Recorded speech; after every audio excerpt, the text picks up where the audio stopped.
Vamos a pasar a otro tema, vamos a hablar con Lady Blanco, ella es abogada, le hemos pedido venir para analizar un poco todos los casos que tenemos en materia de corrupción, así que Lady, muy buenos días, qué bueno que esté esta mañana. Gracias por Buen día, invitarme, Lady. gracias, siempre a la orden aquí. Me encanta venir, yo me siento en casa cuando vengo. Y tú traes energía aquí. Sí, eso sí. Bueno, Lady, el caso Calamar quizás es el más reciente, él es que involucra al exministro de Hacienda, Donald Guerrero, favorecido con un cambio en sus medidas de coerción. Nos gustaría comenzar por ahí, ¿qué ves que pasa? Ahí hay también una decisión que tomó la jueza, además del cambio de las medidas, que implica la libertad, la de entregar toda la documentación que tiene el Ministerio Público recopilada, que es un tema ya recurrente en ese caso desde el principio. Otros señalan que ha pasado mucho tiempo ya para depositar el acta de acusación. Un poco la mirada que tienes sobre este caso y las posibilidades que ves. Mira, ciertamente es importante que el pueblo dominicano esté pendiente. Sabemos que los temas electorales pues nos arropan el día a día, sobre todo porque tenemos unas elecciones a la vuelta de la esquina. Sin embargo, igual es importante prestar atención a estos casos de corrupción. Recordar que el Ministerio Público no solo lleva el caso Calamar, lleva ya 11 casos, 12 ahora mismo con el tema Búho, el caso Búho. Entonces, ¿qué quiere decir esto? Que hay que prestar atención, porque ¿qué estamos viendo? Estamos viendo que detrás de este telón, detrás de todos estos procesos electorales, también vemos que quieren pasar a escondida, como quien dice, la impunidad. ¿Qué vemos? Que vemos una intención perversa de perpetuar la impunidad. ¿De quién? Bueno, de todos los actores que forman parte del sistema, excepto el Ministerio Público, que ha sido el que ha estado dando la cara en frente de la sociedad dominicana. ¿Y qué pasa? Es cierto que obviamente hay un debido proceso, que hay garantías judiciales que hay que mantener, es muy cierto que las medidas de cohesión pueden ser variables, pero ¿por qué siempre se varían las medidas de cohesión a aquellos que están vinculados a la corrupción? ¿Por qué? ¿Cuántas personas no tenemos en condiciones preventivas que tienen más de 5 años esperando una audiencia preliminar, pero el brazo de la justicia no llega a ellos? ¿Dónde llegan? Llegan aquellos que tienen la capacidad y el poder financiero muchas veces para hacerse favores en temas judiciales. Entonces, en el caso Antipulpo, nuestra preocupación es la tendencia que se ha visto de querer alargar estos procesos judiciales. Lo vemos en el caso Medusa. ¿Qué ha pasado? Todavía estamos en audiencia preliminar. A 2 años estamos en audiencia preliminar y eso sí es preocupante porque parecería que la intención con el caso de Donald Guerrero viene siendo la misma. Se espera leer las acusaciones, nosotros esperamos que ya el Ministerio Público haya aprendido, porque sí es verdad, como ha dicho el Ministerio Público, que hay una intención de sobreprobar los casos de corrupción. ¿Por qué? Porque aquí hay una jurisprudencia de la impunidad. ¿Cuándo el pueblo dominicano ha tenido sentencias ejemplarizadoras en los temas de corrupción? No tenemos. No tenemos. Lady, pero lo que en principio se vio como algo plausible, que era presentar todas las pruebas, hoy parece que se ha convertido en algo como un boomerang que se revierte contra Bueno, nosotros estamos aprendiendo, como decimos, estos son los primeros casos mayúsculos de corrupción que se llevan, aparte de Odebrecht, que se llevan en la justicia dominicana. Y es cierto que obviamente la parte acusadora buscará todas las artimañas para torpedear el proceso y muchas veces alargarlo, porque los casos de corrupción, los casos complejos, son 4 años la extinción. Pero ¿qué se ha dado en estos casos, como pasa con el caso Medusa? Que se pretende leer la acusación. Se pretende leer, en el caso, vamos a poner Medusa, son 2.637 páginas que se pretenden leer. ¿Por qué? Porque 12.000. 12.000, exacto, 12.000. Lo hicieron 2.000 ya veces terminado, Exactamente, llevan 7 y pico. 12.000. Entonces, ¿qué ha dicho el juez? El juez, vamos a utilizar todos los días de la semana para avanzar en este proceso, pero ¿qué ha dicho la parte acusada? Que no puede. Hay una discusión, así se llama el video, la discusión de abogados, se lo voy a pedir, que es ese momento en el que el juez está convencido, el juez en un momento determinado estaba convencido, que el caso Medusa requería al menos un día más. Los abogados se opusieron. Claro que era una facultad del juez decidir, porque dirige la audiencia, y él advirtió que eso no iba a cambiar, pero posteriormente lo que se hizo fue aumentar 3 horas. Él mismo había dicho en su declaración que era muy difícil alcanzar, incluso con ese incremento, incluso un poco más, a poder cumplir esos plazos.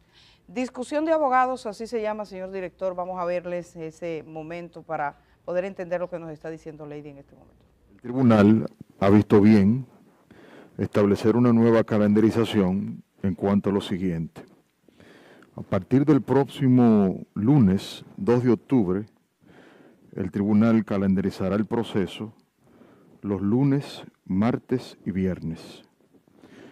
Pero sumarle un día más, honorable, es casi imposible. Perdón. Fíjese, mire, yo represento a un cliente que es norteamericano, que no vive en la República Dominicana, que hace un esfuerzo sobrehumano en irse los viernes en la noche y retornar los lunes a las 11 de la mañana para darle cumplimiento a los llamados de la justicia. Es una cuestión un poquito difícil. En el caso particular mío, yo soy un abogado de cierto ejercicio profesional, tengo una multiplicidad de compromisos profesionales. Es que todo lo tenemos, doctor. Sí, magistrado, pero perdón, magistrado. Sencillamente quiero externar, señoría, que de mi punto de vista se nos hace prácticamente imposible. Para vivir en la República Dominicana, vivir dignamente, tenemos que tener 3 y 4 empleos, como es el caso mío. Soy profesor en la Fuerza Aérea, profesor en la Marina de Guerra, funcionario en una universidad, ejercicio privado, señoría. En el caso nuestro representado tiene una multiplicidad de cuestiones que casi no puede. Uno mismo también a veces se le dificulta llevar otro proceso que está en el camino porque nos está cogiendo un poco de tiempo. De poner 3 días, probablemente yo tendría que renunciar a la defensa de mi representada. ¿Por qué? Porque viniendo 3 días a la semana aquí, entonces tendría que dejar de ganar lo de sustentarme fuera de esta audiencia, porque no puedo. En mi caso, yo soy única defensa. Y en este proceso hemos podido sobrevivir, hemos podido subsistir, hemos podido resistir gracias a la solidaridad de los colegas. Pero de esa solidaridad no se puede abusar. Nosotros, no solamente porque tenemos compromisos laborales que nos impiden un horario 3 días a la semana, sino porque el ciudadano que representamos es una persona que tiene obligaciones y compromisos laborales igual. Es verdad que el tribunal ha dicho que eso se va a ver, que eso se va a revisar, pero cortar la jornada laboral de una persona, de abogados y ciudadanos, 3 días, yo creo que es afectar un derecho tan fundamental. Entonces, ¿qué usted propone? ¿Que duremos aquí hasta qué hora? ¿Hasta las 11 de la noche? Que sea hasta las 7:30. No, doctor, eso es imposible. Yo no avanzo hasta las 7:30 de la noche. Bueno, pero entonces... Lamentablemente, doctor. Yo trabajo en Montecristi y estamos viniendo de manera difícil los martes y los viernes. El hecho de incluirnos un día más probablemente nos va a afectar no solo lo económico, la salud y quizás hasta la vida. En realidad todos estamos en shock porque no esperábamos la extensión de este calendario un día más. Estoy representando a la defensa pública, somos 3 defensores, nosotros no tenemos a quién delegar en este proceso, o sea, si no podemos venir ninguno de los 3, entonces hay 3 personas que quedarían sin asistencia. Otra situación es que los imputados tampoco tienen a quién delegar y tienen todas situaciones personales, trabajo, situaciones de salud. Hay mujeres aquí que son madres, que tienen hijos, tienen que atenderlos, cuidar del hogar. No estamos de acuerdo, porque en el país que vivimos, todos somos testigos, las cosas cada día van más en aumento y nosotros a movilizarnos aquí tenemos que gastar combustible, comida y demás. Y un día más, eso no va a perjudicar totalmente.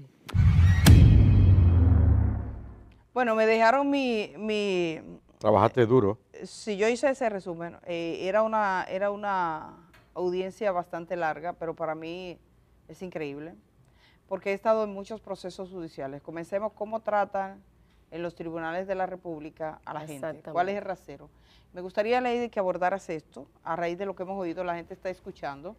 Sí que te vamos a brindar un cafecito para que llegue caliente, que trae Kenia a esta hora de la mañana. Gracias, Kenia. Gracias. Y sí que... Lady, ¿quién es que traza la pauta en el tribunal? O sea, el juez puede permitir que el abogado diga, yo no puedo mañana, yo no puedo tal día? Mira, hay un principio de razonabilidad que se da en materia judicial y es el sentido común de cómo aplicar la norma. Lo que hemos visto aquí es que el juez ha sido benevolente. Excesivamente benevolente. Entonces, hay un precedente de la Suprema Corte de Justicia que habla de la conducta procesal. Y lo que vemos ahí, sobre todo de cara a los representados, o sea, a los abogados que están representando, es una forma también de torpedear y hacer más extensivo el proceso. Y esa conducta procesal se debe computar, pero ¿en contra de quién? De los acusados. ¿Qué quiere decir eso? Que el plazo no es lo mismo, o sea, no son los 4 años, porque lo que se aspira a esos 4 años, lo que aspira en el proceso de impunidad es tener 4 años y no llegar a una audiencia de fondo. Como los tucanos. Claro, como el caso Tucano. Entonces, ¿qué pasa? Aquí hay que ver, y por eso la ciudadanía tiene que estar pendiente, y lo que está haciendo participación en esto, estaremos pendientes a todos esos procesos que está llevando en los casos judiciales y la forma como se torpedea. ¿Para qué? Para sumárselo. ¿En contra de quién? En contra de la parte acusada, no en contra del Ministerio Público. ¿Por qué? Porque usted sabe que usted va a ser abogado de uno de los casos de corrupción más grandes del país. ¿Y cómo usted le dice que usted no tiene tiempo para asistir a su defendido? Usted tiene que mentalizarse que usted va a estar ahí como abogado y usted dice, no, yo no tengo recursos, necesito el dinero para la gasolina. ¿Pero qué es eso? Señor, o sea, entonces ahí lo que vemos también es una benevolencia y un principio de razonabilidad no aplicado por el juez. ¿Y qué pasa? Cuando vemos estos casos de corrupción, lo que vemos es esa intención lamentable de seguir aupando la impunidad. Pero ¿qué pasa? Miren, dicen que la audiencia preliminar es, y lo establece así la ley, que se debe regir por las mismas reglas de la audiencia de fondo, pero con la sencillez aplicada. ¿A qué? A esa audiencia preliminar. Es decir, en vez de leer las 12.000 páginas, usted tiene que leer los hechos y la calificación jurídica. Exacto. Y en muchos de esos casos, los hechos y la calificación jurídica son 1.300 páginas. ¿Qué es lo que estamos viendo ahora? Señores, eso da vergüenza. Usted está viendo, leyendo al Ministerio Público, en el caso Medusa, las 13.667 páginas, y usted está viendo ahí al abogado defensor en Belén con los pastores, uno roncando, sí, al imputado roncando y durmiendo un sueño, y con su conciencia tranquila, y al fiscal, al Ministerio Público leyendo con una carretilla que uno no entiende lo que está leyendo. ¿Por qué? Porque eso es innecesario. Ahí no aplica la sencillez de un proceso cuando hablamos de una audiencia preliminar. Porque si no tendríamos que, si vamos a aplicar la misma regla de la audiencia de fondo, entonces hay que pasar los testigos también. Vamos a escuchar a los testigos en la audiencia preliminar. Pero no es así. Sobre todo que uno no ve, imagínense que todos los tribunales del país, todo el mundo diga yo tengo oficio, yo tengo trabajo, exactamente, yo tengo hijos, le ponen la audiencia, usted va. La gente y si pide no va, permiso y si no, se tiene la consecuencia. Y nosotros hemos hecho un llamado al Consejo de Poder Judicial, sobre todo en lo que respecta... ¿Puede hacer eso? Claro, a la administración.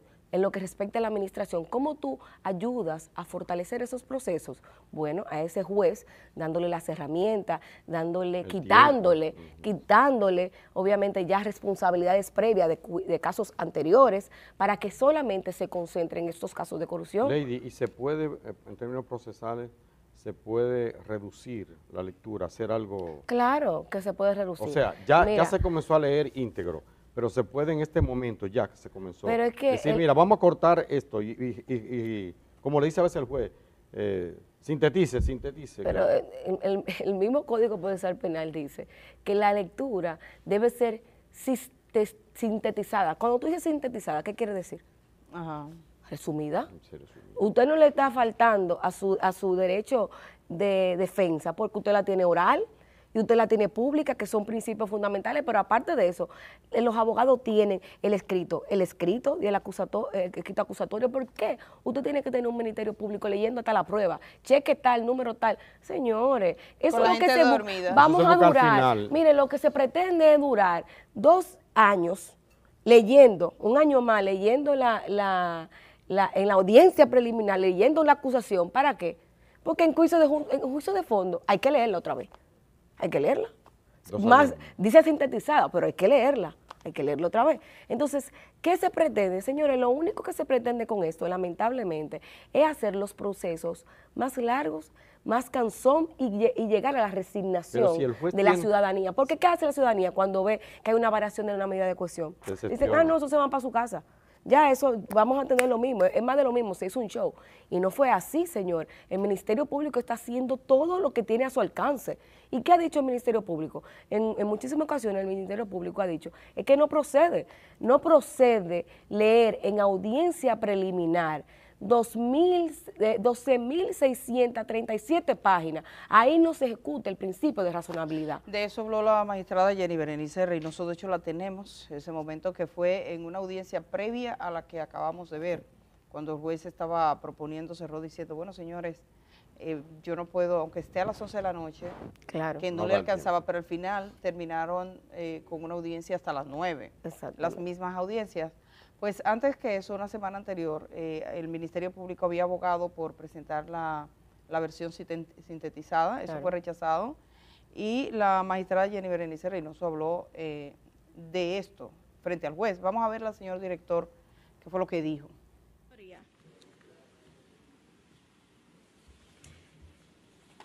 Relativo al formato de presentación de la audiencia preliminar, en este caso, en lo que respecta a la presentación de la acusación, el Ministerio Público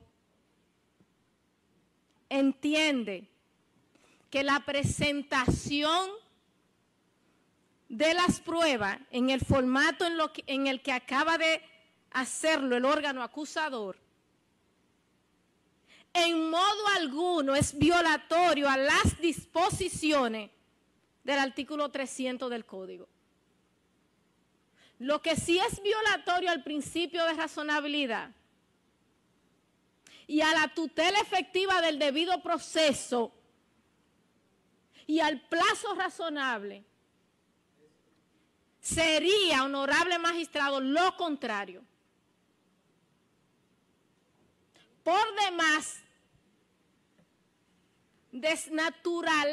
está desnaturalizando de forma absoluta lo que es una audiencia preliminar. Y lo que es una audiencia preliminar no lo decide el Ministerio Público, lo decidió el legislador. Pero si nosotros quisiéramos ver doctrina y jurisprudencia comparadas, los dos códigos que más se asemejan al Código Procesal de República Dominicana son Costa Rica y Panamá, ya que Perú hizo diferencia que nosotros no tenemos, por ejemplo, el proceso en contumacia, entre otras figuras jurídicas. Si nos vamos a El Salvador y otros países que adoptaron este código, observaremos de este análisis comparado que tanto Costa Rica como Panamá son los que más figuras jurídicas similares tienen y que prácticamente los códigos son los mismos. En ese sentido, honorable magistrado, el Ministerio Público quiere, como ha establecido cuestiones de plazo razonable y de debido proceso, que el debido proceso, obviamos que de todas las partes, el mismo derecho que tiene cada uno de los imputados que está aquí, de las 63 partes imputadas, de que se presente su caso en un plazo razonable, lo tiene el órgano acusador, lo tienen los intervinientes voluntarios, lo tienen las barras de los querellantes, y sí, aunque nunca lo queremos reconocer, lo tiene también el Ministerio Público, porque existe un principio 11 y un principio 12 que dice que somos iguales ante la ley y entre las partes. no se lo está inventando el Ministerio Público. Ese principio de igualdad tutela derecho de las partes, no solo de un acusado que entienda que puede torpedear el proceso, violar los plazos razonables, porque sí, porque quiere.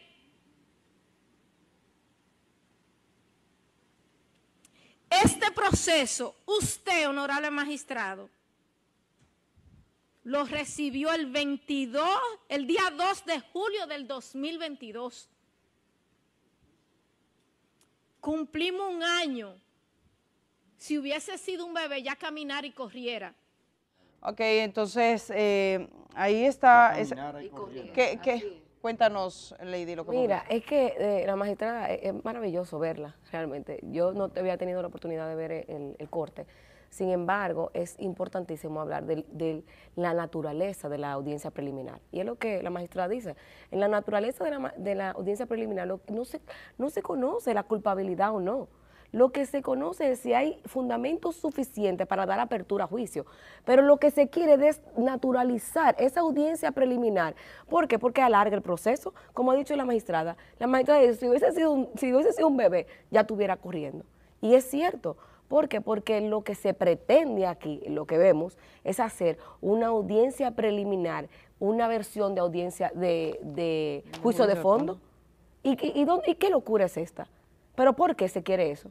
Para alargar el proceso. Ahora vamos a llevar los testigos a la audiencia preliminar. Vamos a aplicar todas las reglas que aplican en la audiencia de fondo, en el juicio de fondo. No se puede. ¿Por qué? Porque la ley establece, mira, la ley establece que se aplica, y eso hay que tenerlo claro, se aplican las reglas establecidas en el juicio de fondo, pero aplicada a la sencillez de una audiencia preliminar.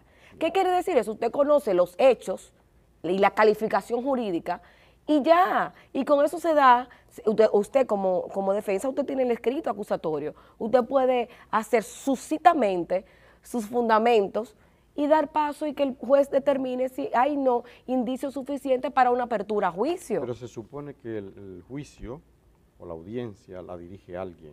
Sí. Ese alguien es el juez. Es el juez. Claro. Entonces, aquí como que el juez es fundamental, es clave, pero para evitar que uno de los actores pues disgregue o incidente o alargue el proceso. Sí, ¿no? Déjame decirte que no es, en todos los casos, sobre todo en estos casos de corrupción, es el juez que tiene que velar por el debido proceso, la garantía judicial, la misma igualdad que ha dicho la fiscal.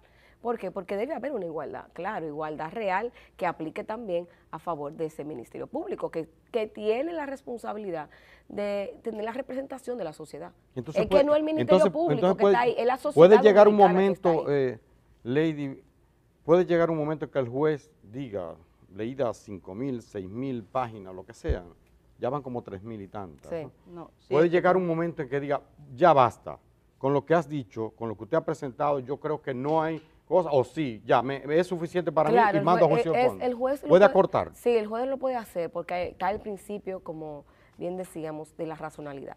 Entonces, la razonabilidad lo que dice es que tú aplicas el sentido común a la norma, allá la norma establecida.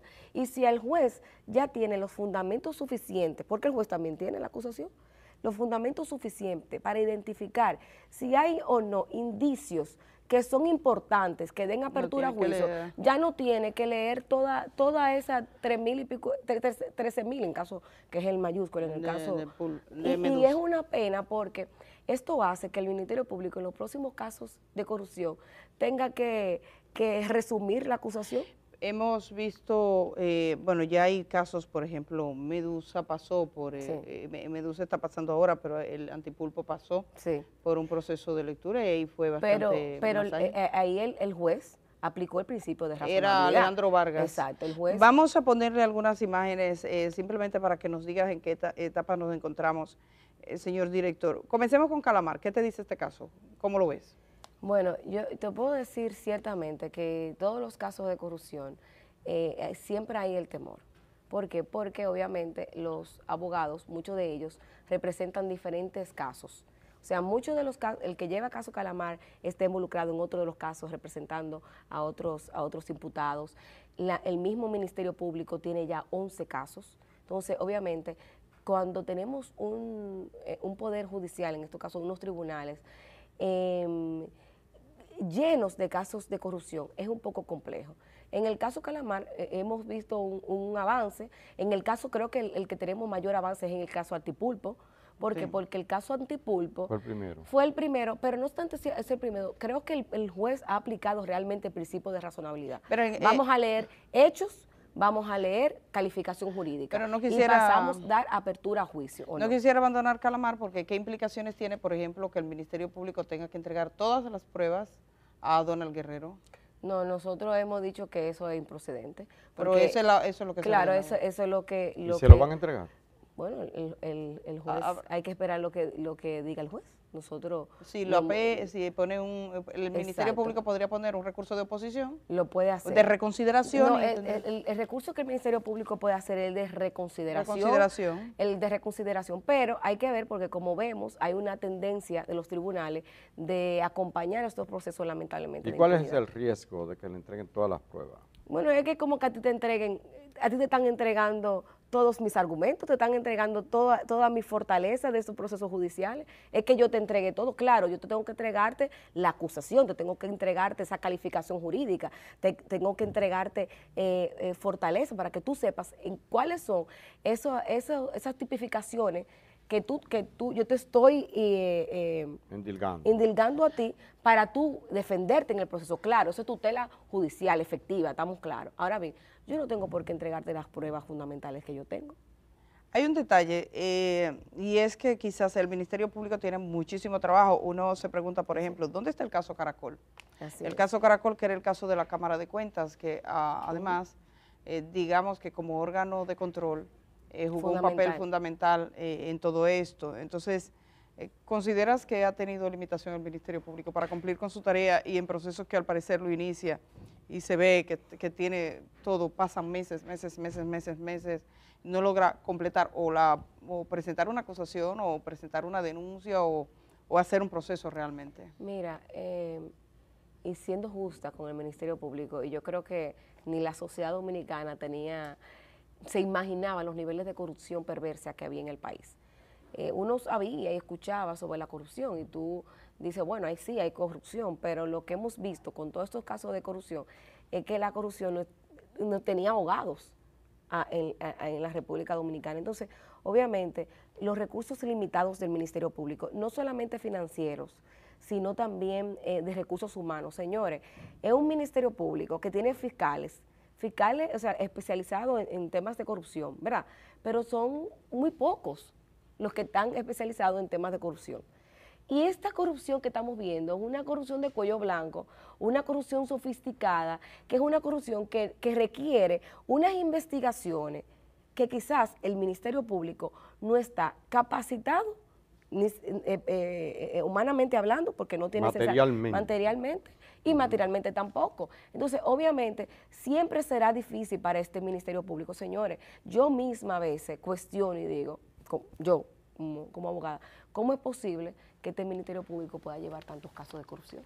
Y entonces, 11 casos de corrupción, algunos como tú dices que son fundamentales y que deberían ser ejemplarizadores, como el tema del Caracol. ¿Por qué? Porque estamos hablando de un órgano fundamental cuando hablamos de prevención de la corrupción, que es la Cámara de Cuentas. La Cámara de Cuentas es un órgano fundamental de prevención y fiscalización. Entonces, ¿qué pasa? Estamos viendo ese caso de la Cámara de Cuentas que está muriendo en los laureles, como dicen. Pero también son 11 casos y siguen llegando casos. Y la ciudadanía también se queja porque estamos viendo casos de corrupción en esta nueva administración. Entonces, obviamente, yo creo que eso ha llenado la capacidad de ejecución del mismo Ministerio Público. Y por eso es tan importante que tengamos audiencias preliminares. Además, que ya es tiempo de que rápidas, audiencias preliminares suscitas, audiencias preliminares sencillas.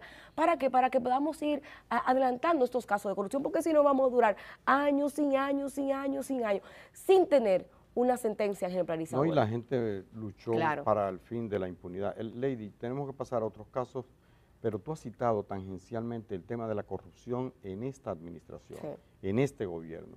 desde Participación Ciudadana han auscultado, han visto ustedes algunos casos de corrupción que sean relevantes, ¿verdad? Porque Contraloría citó una serie de irregularidades, pero que pueden llevar a corrupción. Mira, hay algunos casos que son subsanables, que son faltas administrativas, pero hay otros que tienen indicios de corrupción. Pero ¿qué pasa? ¿Como por ejemplo? Mira, como por ejemplo, tenemos caso en el caso del Ministerio de Educación, en las anterior, hay un caso ahora mismo de Intran. ¿Qué hay con el Intran? Con el Intran hay unas licitaciones, parecería que es unas licitaciones que son complejas y que dan indicio a corrupción, porque se ha querido, o sea, se ha desvirtualizado las compras públicas, porque se ha utilizado la figura de una persona que no forma parte del proceso de licitación. O sea, hay muchos temas que dan indicios penales, pero la unidad antifraude de la Contraloría, porque acuérdense que los informes de Contraloría, los informes que han salido son de la Contraloría, y muchos de esos informes lo hace la unidad antifraude de la Contraloría. Que está dejando elementos ahí que pueden servir para aprovechar. Claro, entonces, pero la Contraloría puede y tiene la obligación de presentar esos indicios que dan espacio a corrupción a la Procuraduría. Hay por lo menos 2 casos que decía que iban a ser enviados directamente, pero bueno, gracias. Estamos en espera de que eso sea así. ¿Tuve paño tibio en los casos de la corrupción de ahora? No, yo lo que pienso es que ciertamente cuando no inicia un proceso, porque como tenemos estos casos de corrupción, lo que tenemos ahora, ya corren un plazo, ¿verdad? Corren un plazo de 4 años cuando son complejos y 2 años cuando no tienen esa complejidad, pero en los casos de corrupción siempre hay complejidad. Ahora bien, ¿qué pasa con estos nuevos casos de corrupción? Es muy inteligente del parte del Ministerio Público. Tú puedes comenzar a procesarlo, pero vamos avanzando en estos casos para luego iniciar los que vienen.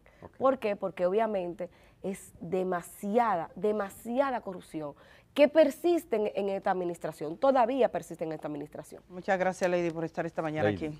Muchas gracias por Lady Blanco, abogada, ella estuvo de portavoz de Participación Ciudadana en un momento determinado y sigue siendo parte de ese equipo, que tiene en su página pública un resumen de una carta que enviaron al presidente de la Suprema Corte de Justicia, hablándole precisamente de la situación procesal de estos casos. Vamos a hacer una pausa y regresamos de una vez.